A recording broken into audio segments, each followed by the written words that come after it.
10,000-এর বেশি অবৈধ প্রবাসীকে ফেরত পাঠাল সৌদি আরব। বিস্তারিত জানতে ভিডিওটি শেষ পর্যন্ত দেখুন। অবৈধ প্রবাসীদের বিরুদ্ধে সৌদি আরবের যৌথ নিরাপত্তা অভিযান জোরদার করা হয়েছে। এই কার্যক্রমের অংশ হিসেবে দেশজুড়ে অভিযান চালিয়ে এক সপ্তাহে 19,418 জন অবৈধ অভিবাসীকে গ্রেপ্তার করেছে দেশটির আইনশৃঙ্খলা বাহিনী। গ্রেপ্তারকৃতদের মধ্যে 10,000-এরও বেশি প্রবাসীকে তাদের নিজ নিজ দেশে ফেরত পাঠানো হয়েছে। সৌদির স্বরাষ্ট্র মন্ত্রণালয়ের বরাত দিয়ে এক প্রতিবেদনে এ খবর জানিয়েছে সংযুক্ত আরব আমিরাত ভিত্তিক সংবাদ মাধ্যম গালফ নিউজ। প্রতিবেদনে বলা হয়েছে, গত 2 জানুয়ারি থেকে 8 জানুয়ারি পর্যন্ত এই অভিযান চালানো হয়।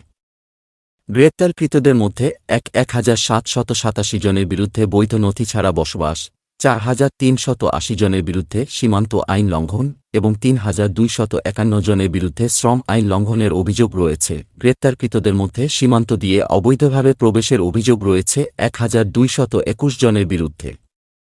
গ্রেপ্তারকৃতদের মধ্যে 5-6 ইথিওপিয়ার, 4-2 ইয়েমেনের এবং বাকি 2 অন্যান্য দেশের নাগরিক। এছাড়া অবৈধ প্রবাসীদের আশ্রয়, চাকরি ও যাতায়াত পরিষেবা প্রদানের জন্য 9 জনকে এবং যথাযথ কর্তৃপক্ষের অনুমতি ছাড়া দেশ ত্যাগের চেষ্টা করার অভিযোগে আরও 3-6 জনকে গ্রেপ্তার করেছে সৌদি নিরাপত্তা বাহিনী। অবৈধ প্রবাসীদের আইনের আওতায় আনতে গত কয়েক মাস ধরে অভিযান চালাচ্ছে সৌদি পুলিশ ও নিরাপত্তা বাহিনী। 2 জানুয়ারি থেকে 8 জানুয়ারি অভিযানের পর দেশটিতে গ্রেপ্তারকৃত অবৈধ প্রবাসীর সংখ্যা পৌঁছেছে 3,576 জনে। তাদের মধ্যে 3,0,261 জন পুরুষ এবং নারীর সংখ্যা 3,115 জন। শনিবার এক বিবৃতিতে এসব তথ্য উল্লেখ করে সৌদির স্বরাষ্ট্র মন্ত্রণালয়ের পক্ষ থেকে বলা হয়েছে, এখন পর্যন্ত গ্রেপ্তারদের মধ্যে 2,391 জনকে তাদের নিজ নিজ দেশের দূতাবাসের কাছে হস্তান্তর করা হয়েছে। তাদের মধ্যে থেকে ইতিমধ্যে 1,0,319 জনকে ফেরত পাঠানো হয়েছে।